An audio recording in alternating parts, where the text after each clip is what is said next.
everyone, welcome back to my channel. I am Supriya Poddar and you are watching my channel Live, Love, Laugh and Learn. Guys, this is a channel where we learn about personality development, self-development and motivational things.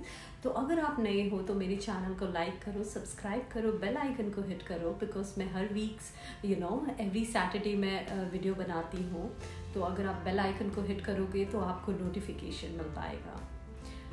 तो आज के इस video में जिस topic पे मैं बात करने वाली हूँ गाइस वो है मिसकम्युनिकेशन. तो क्या है ये मिसकम्युनिकेशन?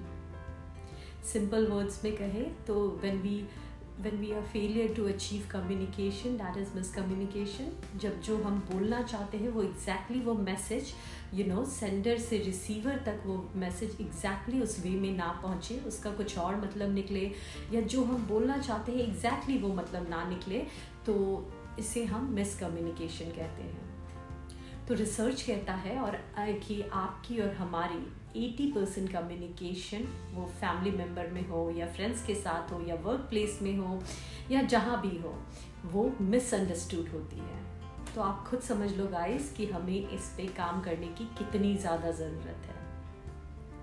तो इस वीडियो में मैं कुछ पॉइंट्स बोलूँगी जिस पे अगर हम ध्यान दें तो हम अपने कम्युनिकेशन स्किल को इम्प्रूव कर सकते हैं और जो भी चीज़ें हमारी मिसअंडरस्टूड होती है वो फिर उससे हम मिसअंडरस्टूड होने से बचा सकते हैं और एग्जैक्टली जो हम मैसेज कन्वे करना चाहते हैं वो उसी वे में हम अपनी बातों को रख सकते हैं सामने वाले के सामने. So let's get started guys. तो गाइस मैं आपसे 5 पॉइंट्स डिस्कस करूँगी जिस पे अगर हम ध्यान दें तो हम अपने कम्युनिकेशन स्किल को बहुत ज़्यादा इम्प्रूव कर सकते हैं. तो उसमें से पहला पॉइंट है राइट टाइम एंड मूड. तो हमें ये बहुत ज़्यादा ध्यान रखने की ज़रूरत है कि जब हम किसी से बात करने जा रहे हैं तो वो किस मूड में है. फॉर एग्ज़ाम्पल, आप अपने बॉस से लीव के लिए बात करने जा रहे हो, आपको छुट्टी चाहिए और आप बात करने जा रहे हो, वो ऑलरेडी बहुत बुरे मूड में है, किसी मीटिंग में उसकी अपने क्लाइंट्स के साथ फ़ाइट हो चुकी है और आप उस समय जाके बात करने जाओगे तो शायद वो आपकी बातों को ना समझे, चाहे कितनी बड़ी भी प्रॉब्लम हो. या एक हस्बैंड है, हस्बैंड वाइफ में आप बात करना चाह रहे हो, वो ऑफिस से थका हारा आया है और आप उससे तुरंत आप अपने प्रॉब्लम को बोलोगे तो शायद वो सुन या समझ ना सके, है ना. तो इसी तरह हमें सामने वाले के मूड का ध्यान रखने की ज़रूरत है कि वो किस मूड में है, अभी वो बात करना सही है या नहीं, या फिर अपने भी मूड का ध्यान रखने की ज़रूरत है. आप किसी से कुछ बात करने जा रहे हो लेकिन आप इतने गुस्से में हो, आप प्रॉपर अपने स्टेट ऑफ माइंड में हो नहीं, फिर आप बात करने जाओगे तो जो आप कहना चाह रहे हो एग्जैक्टली कोई आपको समझेगा ही नहीं, क्योंकि आपका एंगर या फिर आप बहुत इमोशनल हो तो आपका इमोशन इतना ज़्यादा आप पे हावी है कि वो मैसेज एग्जैक्टली उस वे में कन्वे नहीं हो पाएगा. तो हमें अपने और सामने वाले के मूड का ध्यान रखने की बहुत ज़्यादा ज़रूरत है. दूसरा पॉइंट है be careful of your body language. ये सबसे ज़्यादा मुझे लगता है हमारी कम्युनिकेशन जितनी ज़्यादा मिसअंडरस्टूड होती है, स्पेशली इन फैमिली और रिलेटिव्स फ्रेंड्स के साथ, उसमें इसका बहुत बड़ा रोल होता है.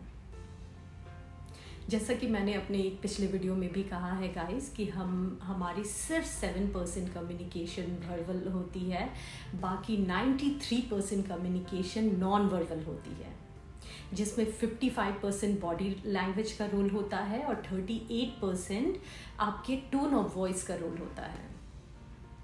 तो आप खुद समझो, आप बोलना कुछ चाह रहे हो लेकिन आपकी बॉडी लैंग्वेज कुछ और शो कर रही है. आपका अंदर से केयर है लेकिन आपका बॉडी लैंग्वेज ऐसा शो कर रहा है जैसे आप बहुत एग्रेसिव हो. तो सामने वाला आपकी बातों को नहीं समझेगा, या फिर आप जो बोलना चाह रहे हो, आप अपना केयर भी दिखाना चाह रहे हो लेकिन आपका बॉडी लैंग्वेज कुछ और बोलता है, तो वो आपकी कम्युनिकेशन मिसअंडरस्टूड होगी. या फिर टोन ऑफ वॉइस, जो हम बोल रहे हैं अगर केयर दिखा रहे हैं तो वो केयरनेस भी हमारी बॉडी लैंग्वेज में शो करना चाहिए, हमारे टोन ऑफ वॉइस में शो करना चाहिए. तो थर्ड पॉइंट है गाइस, नो योर लिमिट. तो आप जिससे भी बात कर रहे हो, आप पेरेंट्स से बात कर रहे हो तो आपको एक सर्टेन वे में बात करने की ज़रूरत है. आप फ्रेंड से बात कर रहे हो, फ्रेंड में भी क्लोज फ्रेंड है तो हम एक सर्टेन वे में बात करते हैं, है ना. बॉस से बात कर रहे हो, ये दायरा हमें पता होना चाहिए. जब ये दायरा हम क्रॉस करते हैं तो सामने वाले को लगता है कि हमें तमीज़ नहीं है या फिर हमें मैनर्स नहीं है और हम उसको रिस्पेक्ट नहीं कर रहे हैं। तो किससे क्या बात करना है ये दायरा हमें पता होना चाहिए, उस सर्टेन वे में हमें बात करना चाहिए, तो उससे हमारा कम्युनिकेशन प्रॉपर होता है और एक रिस्पेक्ट भी मेंटेन होता है जिस रिश्ते के लिए जैसी ज़रूरत है। ये बहुत मायने रखता है। फोर्थ है वेट फॉर योर टर्न और डोंट इंटरप्ट। तो जब भी हम जिससे बात कर रहे हैं हमें ये ध्यान देने की ज़रूरत है, ये मुझे लगता है मुझे इस पे वर्क करने की बहुत ज़्यादा ज़रूरत है। हम जब बात करते हैं तो हम जनरली सामने वाले की बात नहीं सुनते और उसे बीच में ही इंटरप्ट कर देते हैं। तो ये हैबिट पे हमें काम करने की बहुत ज़्यादा ज़रूरत है, क्योंकि जब हम इस तरह से इंटरप्ट करते हैं तो वो एक काइंड ऑफ डिसरिस्पेक्ट है। हमें सामने वाले की बात पूरी तरह से सुननी चाहिए और उसके बाद जो आपका ओपिनियन है आप वो शेयर कर सकते हो, क्योंकि हम जब किसी सामने वाले की बात नहीं सुनते, उसे बार बार इंटरप्ट करते हैं, तो ऐसा लगता है कि हमें उसमें कोई इंटरेस्ट ही नहीं है, सिर्फ हम अपना सुनाने आए हैं।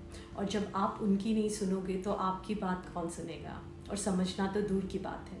तो वहाँ जो भी कम्युनिकेशन होगा वो कम्युनिकेशन हो ही नहीं पाएगा, क्योंकि वो सामने वाला भी इंसान आपको सुनने और समझने के मूड में नहीं रहेगा। तो ये बात ध्यान रखने की ज़रूरत है।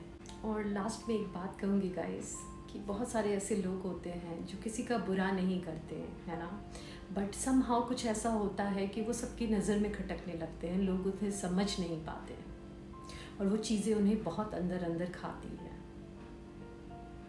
तो ऐसे में क्या करते हैं, वो अपनी पर्सनालिटी को लोगों के हिसाब से चेंज कर लेते हैं, जो कि मुझे लगता है कि ऐसा नहीं करना चाहिए। आपकी पर्सनालिटी एक यूनिक पर्सनालिटी है, वो आपकी आइडेंटिटी है, उसे किसी के लिए भी चेंज मत करो।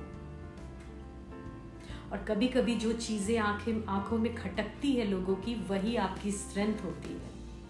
हाँ, कुछ अगर आपकी कुछ चीज़ें अगर चेंज करने की ज़रूरत है, फॉर एग्ज़ाम्पल अगर आप जिस तरह से बोलते हो, आपका टोन ऑफ वॉइस बहुत ख़राब है, या फिर आप कुछ ऐसे वर्ड यूज़ करते हो जो सामने वाले को हर्ट करता है, या कुछ भी और भी एग्जाम्पल्स ले सकते हैं, उसे आप ज़रूर सुधारो। लेकिन अपनी पर्सनालिटी को तोड़ मरोड़ के बिल्कुल ही डिफरेंट मत बना लो, जस्ट बिकॉज आपको लोगों में फिट बैठना है, मेजॉरिटी के साथ आपको फिट बैठना है। ऐसा बहुत सारे लोग करते हैं और लास्ट में क्या होता है कि वो सभी को तो खुश कर लेते हैं, लेकिन अपनी एक यूनिक आइडेंटिटी को खो देते हैं, उस यूनिक इंसान को खो देते हैं जो सबसे ज़्यादा मायने रखता है, और वो है वो खुद। ऐसा कभी मत करो, कभी फेक मत बनो, रियल रहो। जो रियल होंगे वो आपको समझेंगे, वो कभी आपको छोड़ के नहीं जाएंगे, और अगर आप में कुछ डिमेरिट भी है तो वो आपको समझाना चाहेंगे, उसे उन चीज़ों को सुधारना चाहेंगे। अगर आप फेक बनोगे, if you'll be fake now, you'll have to fake it for the whole life. ये चीज़ हमें याद रखने की ज़रूरत है। अगर आपको मेरा ये वीडियो अच्छा लगा हो तो प्लीज़ मेरे चैनल को लाइक करो, सब्सक्राइब करो और इस वीडियो को शेयर करो। Thank you so much, love you all.